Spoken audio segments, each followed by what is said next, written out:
భారతదేశంలోని పురాతన భూముల్లో ఒక శక్తివంతమైన రత్నం ఉండేది. అది దానిని మోసేవారికి అపారమైన సంపదను లేదా దుర్వినియోగం చేస్తే భయంకరమైన విధ్వంసాన్ని తెస్తుంది. ఇది సూర్యదేవుడు స్వయంగా సూర్యుడు ఆశీర్వదించిన రత్నం అయిన శ్యమంతకం. దాని ప్రకాశం సూర్యునికి పోటీగా ఉంది మరియు ఇది రోజుకు 77 కిలోగ్రాముల బంగారాన్ని ఉత్పత్తి చేసే మాయా సామర్థ్యాన్ని కలిగి ఉంది. కానీ గొప్ప శక్తితో పాటు గొప్ప బాధ్యత కూడా వస్తుంది. మరియు ఈ దైవిక రత్నం శ్రీకృష్ణుడు సహా అనేక మంది జీవితాలను ఎలా మార్చిందో చెప్పే కథ ఇది. ఈ కథ ద్వారక రాజ్యంలో ప్రారంభమవుతుంది. అక్కడ శ్రీకృష్ణుడు జ్ఞానం మరియు కరుణతో పరిపాలించాడు. శ్యమంతక రత్నం మొదట సూర్యుడి నుండి బహుమతిగా పొందిన గొప్ప వ్యక్తి అయిన సత్రాజిత్కు చెందినది. ప్రతి ఉదయం ఆ రత్నం 77 కిలోగ్రాముల స్వచ్ఛమైన బంగారాన్ని ఉత్పత్తి చేస్తుంది. తద్వారా సత్రాజిత్ రాజ్యంలో అత్యంత ధనవంతులలో ఒకరిగా నిలిచాడు.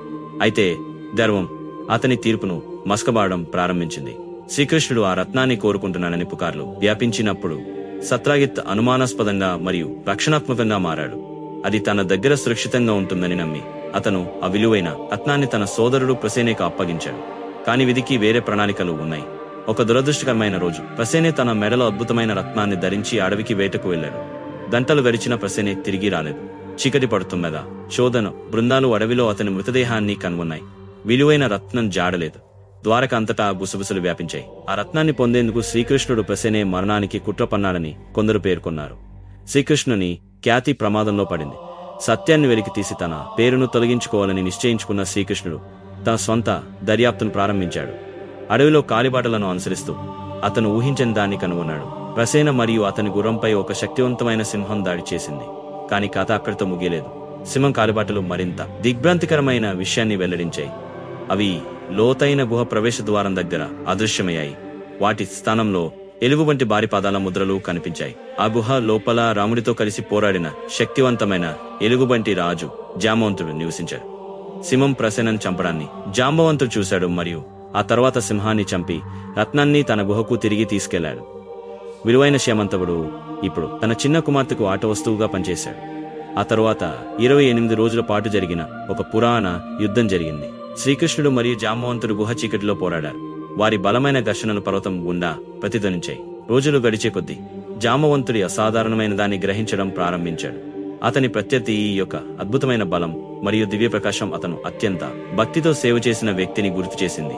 స్పష్టత యొక్క క్షణంలో జాంబవంతుడు తాను రాముడితో తప్ప మరెవరితోనూ పోరాడడం లేదని గుర్తించాడు.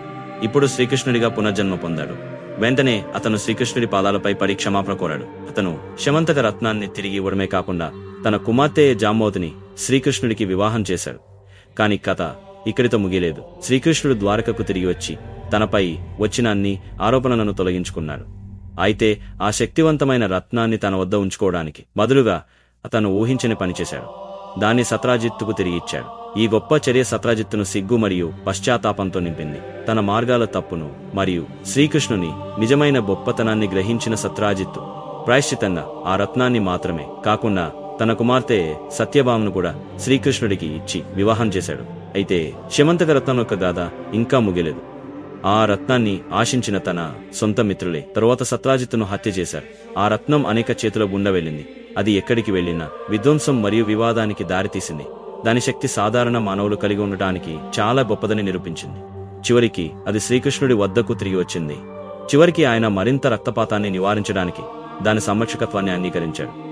శ్యమంతకేమైంది? కొందరు అది ద్వారక శిథిలాలలో ఉందని సముద్రం కింద ఖననం చేయబడిందని అంటున్నారు. మరికొందరు అదికో ఇను వజ్రమని గుసగుసలాడుతున్నారు. ఇది ఒకప్పుడు మొఘల్నిది, ఇప్పుడు బ్రిటిష్ కిరీట ఆవరణం. కానీ దాని నిజమైన విధి మిస్టరీగానే ఉంది. శ్యమంతక రత్నం కథ శక్తి, దురాశ మరియు జ్ఞానం గురించి శాశ్వత సత్యాలను బోధిస్తుంది. మానవ కోరికలతో కప్పివేయబడినప్పుడు దైవిక బహుమతి ఎలా శాపంగా మారుతుందో ఇది చూపిస్తుంది. ఈ కథ ద్వారా నిజమైన సంపద మాయ రత్నం లేదా భౌతిక సంపదలను కలిగి ఉండటంలో కాదు, ధర్మం మరియు విధిని కాపాడుకోవడంలో ఉందని మనం తెలుసుకుంటాం. పురాతన గ్రంథాల ప్రకారం ఈ విలువైన రత్నం ఇప్పటికీ మన ప్రపంచంలో ఎక్కడ ఉంది. తిరిగి బయటపడటానికి సరైన సమయం కోసం వేచి ఉంది. కొందరు ఇది ఒక రహస్య ఆలయంలో దాగి ఉందని చెబుతారు. మరికొందరు ప్రపంచానికి నిజంగా దాని శక్తి మళ్లీ అవసరమైనప్పుడు మాత్రమే ఇది కనిపిస్తుందని నమ్ముతారు. ప్రతి బహుమతి బాధ్యతతో వస్తుందని, నిజమైన గొప్పతనం శక్తిని కలిగి ఉండటంలో కాదు, దానిని ఎప్పుడు వదులుకోవాలో తెలుసుకోవడంలో ఉందని శ్యమంతక రత్నం కథ మనకు గుర్తు చేస్తుంది. పురాతన కాలంలో సూర్యుడు అస్తమించినప్పుడు శక్తిని కలిగి ఉండటంలో కాని దానిని ఎప్పుడు వదులుకోవాలో తెలుసుకోవడంలో ఇది ఉంటుంది. పురాతన ద్వారక భూమిపై సూర్యుడు అస్తమిస్తున్నప్పుడు ఈ అద్భుత రత్నం యొక్క పురాణం, దాని కథ విన్న వారి హృదయాల్లో ప్రకాశవంతంగా ప్రకాశిస్తూనే ఉంటుంది.